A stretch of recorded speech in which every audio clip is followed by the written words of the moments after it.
비만아크의 비만 바로 알기 프로젝트 비발의 MC 이유미입니다.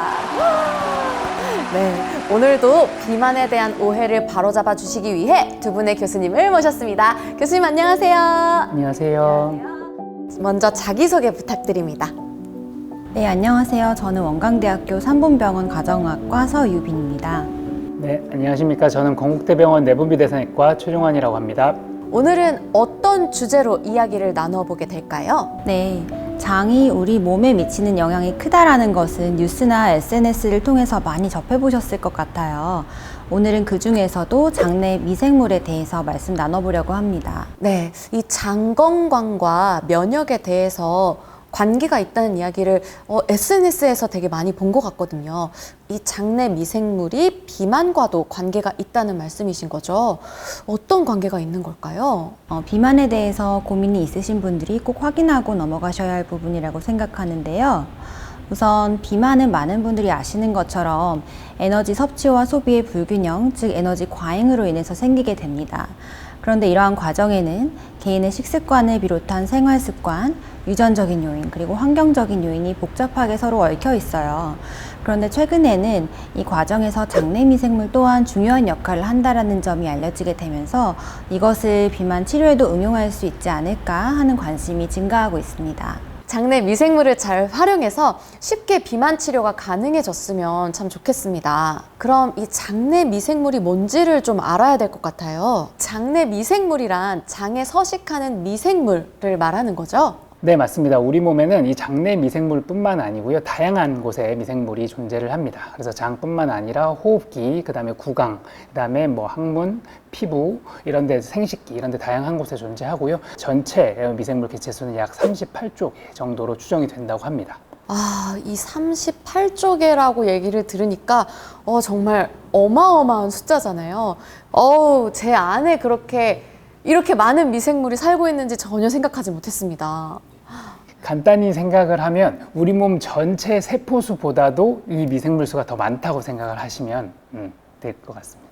그러면은 이 우리 몸의 세포수보다도 많은 이 미생물이 우리 몸에서는 어떤 일을 하게 되는 건가요? 네, 우리 몸에 있는 미생물은 대부분 장에서 서식하면서 사람이 분해하지 못하는 식이섬유를 발효시켜서 그러한 영양소를 소화하고 흡수할 수 있게 도와줍니다. 그리고 비타민을 합성하기도 하고 장 점막의 건강을 유지시켜주는 역할을 하고 있습니다.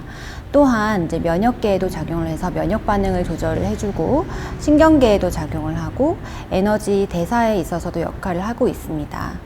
그렇기 때문에 사람과 미생물의 건강한 관계가 깨져버리게 되면은 이제 염증성 장질환이라든지 자가면역 질환, 암, 우울증이나 치매와 같은 정신신경계 질환, 비만이나 다양한 대사질환과도 연관이 되게 되는 것이죠.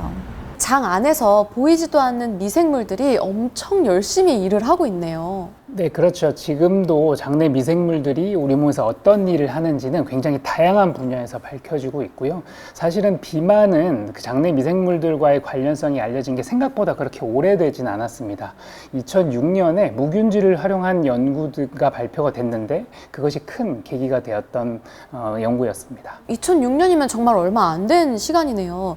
그러면 그때 발표된 연구는 어떤 것이 있었을까요? 2006년에 시행된 연구에 대해서 말씀을 드리자면 우선 우리가 장내 미생물이 무슨 역할을 하는가를 알아보려면 변을 이식하는 방법이 중요한 방법 중에 하나입니다. 그래서 이 연구에서는 비만쥐와 마른쥐의 분변을 이제 무균쥐한테 이식하는 그런 연구를 했었고 그 결과 비만쥐의 변을 이식을 받은 무균쥐가 체중이 훨씬 더 빠르게 증가한다라는 사실을 확인할 수가 있었어요.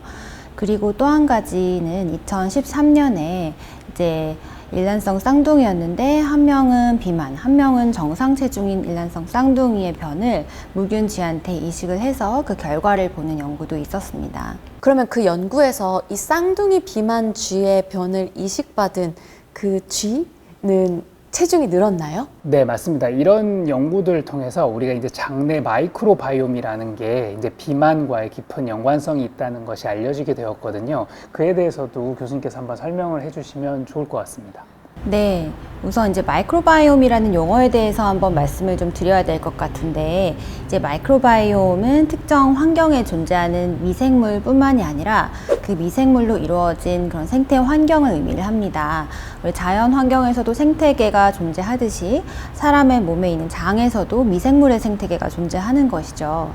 그래서 그러한 마이크로바이옴이 존재를 하는데, 그 균형이 깨지게 되면은 이제 인슐린 저항성도 증가해서 대사질환도 일으키게 되고, 전신적으로 염증 반응도 일으키고, 우리가 에너지를 얻고 소비하는 과정에도 영향을 줘서 비만의 발생이나 진행에 영향을 주게 됩니다. 그러면 이 마이크로바이옴의 균형을 유지하는 것이 비만 관리에도 도움이 되는 거겠네요. 네, 네. 그렇습니다.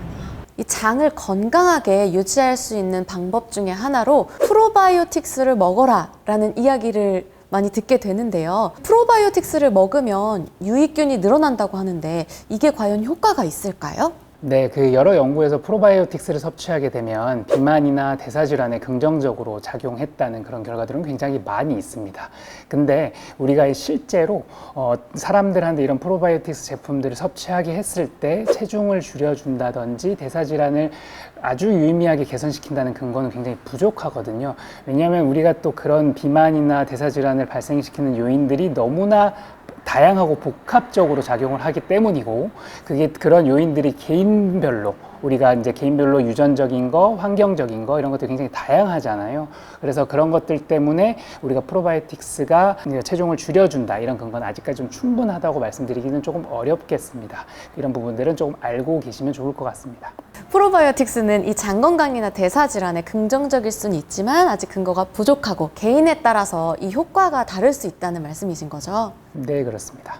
그러면 이 내 몸속의 마이크로바이옴을 효과적으로 이끌어낼 수 있는 그런 방법에는 다른 방법이 있을까요? 장내 미생물 그리고 마이크로바이옴은 고정불변의 것이 아니라 계속해서 변화합니다. 그리고 그것이 가장 크게 영향을 받는 것은 우리의 식습관입니다. 우리가 무엇을 먹는지에 따라서 굉장히 달라지는데요. 특히 이 장내 미생물의 먹이가 되는 것은 식이섬유입니다. 그래서 정제되지 않은 그런 통곡물, 콩, 그리고 다양한 채소 이런 것들을 섭취를 하게 되면은 장내 미생물의 종 다양성이 증가하게 되고 이제 장내 마이크로바이옴을 균형 있게 가꿀 수가 있겠습니다. 반대로 서구화된 식습관은 이제 도움이 되지 않는데요. 서구화된 식습관 자체가 비만에 도움이 되지 않기도 하지만 장내 미생물 측면에서 생각을 해본다면은 마이크로바이옴의 균형이 깨지고 장 점막의 건강이 악화되고 우리 전신 염증 반응이 증가를 해서 비만이나 대사질환 관리에 어려움을 초래할 수 있겠습니다. 소혜빈 교수님께서 말씀해주신 식이섬유를 충분하게 섭취하는 것 이외에 또 중요한 게 뭐냐면 우리가 알코올 섭취를 좀 줄이셔야 됩니다. 알코올이 이제 장내 미생물을 긍정적으로 바꾸는 것을 방해하기 때문에 그것도 주의하셔야 되고요. 또한 우리가 이제 규칙적인 운동을 통해서도 장내 미생물을 긍정적으로 바꿀 수 있다는 그런 결과들, 연구들도 있기 때문에 우리가 금주하고 운동을 또 잘하는 것도 장내 미생물을 좋게 바꾸는 데 있어서 필요한 부분이라고 할 수 있겠습니다. 그러면 결국엔 이 건강한 식습관과 운동이 항상 정답이겠네요? 네, 그렇습니다. 우리가 오늘 하는 이 비만 바로 알기 프로젝트의 바로 근본 취지죠. 우리가 백투더 베이직이라고 합니다. 그래서 식이섬유가 풍부한 건강한 식단과 금주 그리고 규칙적인 운동은 결국은 비만뿐만 아니라 우리가 건강한 생활을 유지하는 데 있어서 가장 기본적인 그리고 필수적인 요소라고 말씀드릴 수가 있겠습니다. 이 영상을 보고 계시는 분들도 오늘 나온 내용을 꼭 기억해 두시고 실천해 주시면 건강한 삶을 유지하는 데 도움이 될 것 같습니다. 지금까지 장내 미생물과 내 몸속 마이크로바이옴을 가꾸는 방법에 대해서 알려주신 두 분 교수님께 진심으로 감사 인사 말씀드립니다. 감사합니다. 감사합니다. 오늘은 장내 미생물에 대해서 알아봤는데요. 이 비만뿐만 아니라 보다 건강한 삶을 위해서 장 건강에 더 신경을 써야겠다는 생각이 들었습니다. 영상을 보시는 분들도 식이섬유 섭취를 늘리고 알코올은 멀리하고 규칙적인 운동을 생활화해서 균형 잡힌 마이크로바이옴을 가꾸시길 바랍니다. 오늘은 여기까지 하도록 하겠습니다. 비바알은요 계속해서 유익한 내용을 갖고 올 테니까요 많이 기대해 주시고 기다려 주세요. 여러분 감사합니다. 다음에 또 만나요. 안녕. 자, 이쪽으로 안녕.